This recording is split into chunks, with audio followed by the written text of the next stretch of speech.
अस्सलाम वालेकुम listener, welcome to my channel खौफनाक and fiction novel by Nadia. आज मैं आपके साथ एक ऐसी दिल दहला देने वाली सच्ची कहानी शेयर करूंगी जो इंडिया के वनूज श्रीवास्तव की है। आइए शुरू करते हैं। मेरी बुआ दार्जिलिंग में रहती हैं। हम उनकी बेटी शालिनी की सगाई में वहाँ गए थे। मैं, मेरे पापा, मम्मी और मेरी बहन नीता। हमने वहाँ बहुत मज़े किए।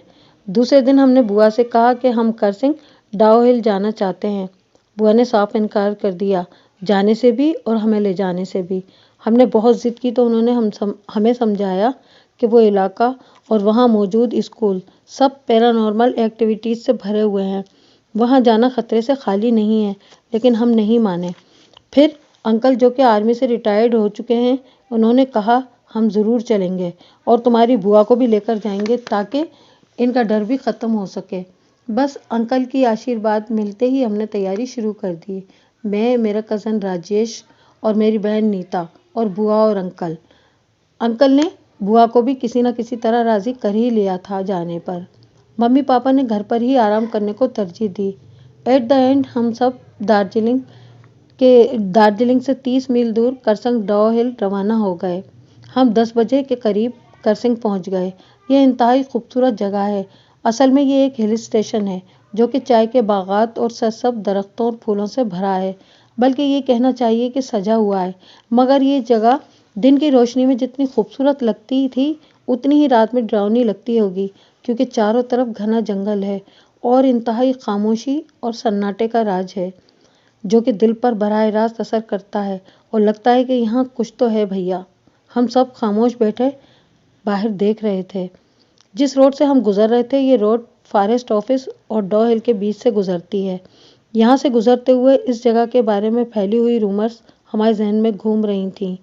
कहा जाता है कि यहाँ अक्सर गांव के लकड़हारे लकड़ियाँ काटने आते हैं, तो यहाँ उन्होंने एक सरकटे लड़के को चलते फिरते और भागते हुए देखा है। और इनका ये भी कहना है कि यहाँ ऐसा लगता है कि कोई देख रहा है पर नज़र नहीं आता। इसके अलावा यहाँ सुनसान जंगल में एक लेडी को भी देखा गया है और ये जंगल शापित है। यहाँ कोई जाता है तो उसका दिमागी संतुलन बिगड़ जाता है। आखिर हम डाउ हिल पहुँच गए। बुआ और अंकल और हम सब इधर उधर घूमने लगे। हमें तो यहाँ कुछ नज़र न आया था, इसलिए अब हम सब रिलैक्स थे। यहाँ की फ़िज़ा में फॉग बहुत थी, जिसकी वजह से दिन में भी शाम जैसा समा था। थोड़ी ही देर बाद अंकल और बुआ थक कर एक जगह बैठ गए। हमसे कहा कि तुम्हारे पास अब 2 घंटे हैं, जितना घूमना है घूम लो और फिर यहीं वापस आ जाना। फिर हम मिलकर वापस चलेंगे। ज़्यादा देर न करना, क्योंकि यहाँ 5 बजे के बाद ठहरना अलाउ नहीं है। ये तय करके हम तीनों आगे बढ़ गए। अब हमारा इरादा विक्टोरिया बॉयज़ स्कूल जाने का था। ये 100 साल पुराना स्कूल है और इस वक्त वोकेशन की वजह से बंद था। इसको भी हॉन्टेड माना जाता है और उस सर कटे लड़के को यहीं से निकलते देखा गया था और यहाँ आवाज़ें भी सुनी जाती थीं। हम ये बातें करते स्कूल की इमारत की तरफ बढ़ रहे थे। हमारे दिल न जाने क्यों कानों में धड़क रहे थे और एक अनजाना सा खौफ महसूस हो रहा था। स्कूल जो कि वोकेशन की वजह से बंद था, इसलिए हम गेट से स्कूल की इमारत का जायज़ा ले रहे थे। ये बहुत बड़ी इमारत थी और बहुत खूबसूरत भी। इतने में नीता की कांपती हुई आवाज़ आई, विनय, विनय, देखो वहाँ स्कूल की ऊपरी मंजिल पर सोनू दिखाई दे रहा है। मैंने कहा, तुम पागल हो गई हो क्या? उसका तो देहांत हो चुका है। मैं सच बोल रही हूँ विनय, वो वाकई सोनू ही था। अरे विनय यार, इसके दिमाग पर यहाँ की कहानी का असर हो गया है। शुक्र करो इसने ये नहीं कहा कि इसे सरकटा लड़का दिखाई दिया है, राजेश ने मजाक उड़ाते हुए कहा। मैंने नीता के चेहरे की तरफ देखा तो उसका रंग उड़ा हुआ था। मैंने उसे बोतल से पानी पिलाया और कहा, चलो वापस चलते हैं। राजेश भी मुंह बनाता हुआ हमारे पीछे आने लगा।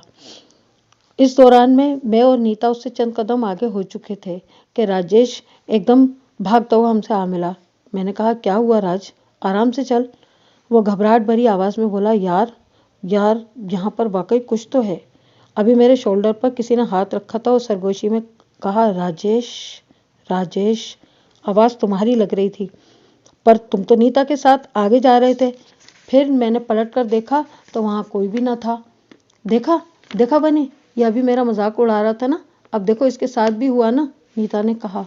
मैंने कहा, ठीक है, اب ہم واپس جا تو رہے ہیں نا، اور وہاں بوا سے کوئی کچھ نہیں کہے گا۔ ٹھیک ہے یار، راجیش نے کہا اور نیتا بھی سر ہلانے لگی۔ ہم تیز تیز قدموں سے جا رہے تھے کہ اچانک ہمیں لگا کہ کوئی ہمارے پیچھے پیچھے آ رہا ہے، اور یہ صرف میرا خیال ہی نہ تھا بلکہ میرے کزن راجیش اور نیتا دونوں کا بھی تھا، کیونکہ ہم تینوں ایک ساتھ رکے تھے اور بولے بھی ایک ساتھ کہ یار کوئی ہمیں فالو کر رہا ہے۔ جب ہم نے ڈرتے ڈرتے مڑ کر دیکھا تو ہمیں ایک درخت کی اوٹ میں ایک لڑکے کا سایہ نظر آیا۔ پھر تو ہم تینوں وہاں سے ایک ساتھ بھاگے اور بوا اور انکل کے پاس جا کر ہی دم لیا۔ انہوں نے ہمیں اس طرح بھاگتے ہوئے دیکھا تو پریشان ہو گئیں اور بولی، کیا ہوا؟ تم لوگ اس طرح بھاگتے ہوئے کیوں آ رہے ہو؟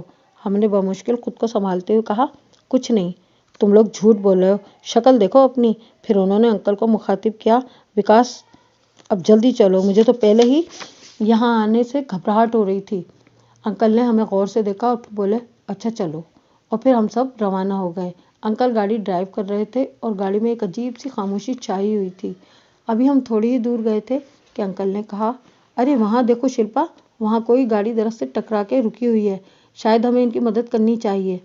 بوا نے کہا، نہیں وکاس، گاڑی نہ روکو، پتہ نہیں کیا معاملات ہے، ہم کہیں مصیبت میں ہی نہ پھنس جائیں۔ لیکن انکل نے ان کی بات رد کر دی اور بولے، ذرا سوچو شلپا، ان میں سے اگر کوئی زخمی ہے اور ہم اس کو بچا پائے تو یہ کتنی بڑی پن کی بات ہوگی کہ ہماری وجہ سے کوئی زندگی بچ پائی۔ یہ سن کر بوا بھی خاموش ہو گئیں۔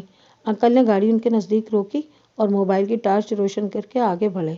گاڑی کے نزدیک جا کر وہ جائزہ لے ہی رہے تھے کہ ایک دم چیخ سنائی دی اور وہ بھاگتے ہوئے گاڑی کی طرف آنے لگے، اور ان کے پیچھے جو منظر ہم نے دیکھا وہ انتہائی دہشت ناک تھا۔ ایک انتہائی لمبا چوڑا اور خوفناک شخص ان کے پیچھے آ رہا تھا۔ اس کی آنکھوں کی جگہ دو خوفناک گڑھے تھے اور اس کا چہرہ بری طرح جھلسا ہوا تھا، کھال لٹک رہی تھی۔ ہم جیسے خوف سے منجمد ہو گئے تھے۔ انکل نے تیزی سے اندر بیٹھ کر گاڑی کو ریس دی اور دوڑا دی۔ ان کا چہرہ دھواں دھواں اور پسینے میں شرابور تھا، لیکن انہوں نے بے پناہ حوصلے کا ثبوت دیا اور گاڑی کو بھگاتے رہے۔ کافی دور آنے کے بعد انہوں نے ایک جگہ گاڑی روکی تو جیسے ہم سب ایک دم ہوش میں آ گئے اور انکل سے ایک ساتھ سب نے سوال کیا کہ کیا ہوا تھا وہاں؟ تو انکل نے بتایا کہ جب میں گاڑی کے نزدیک پہنچا تو وہاں ایک شخص سیٹ کے اندر پھنسا ہوا تھا اور وہ زخمی بھی لگ رہا تھا۔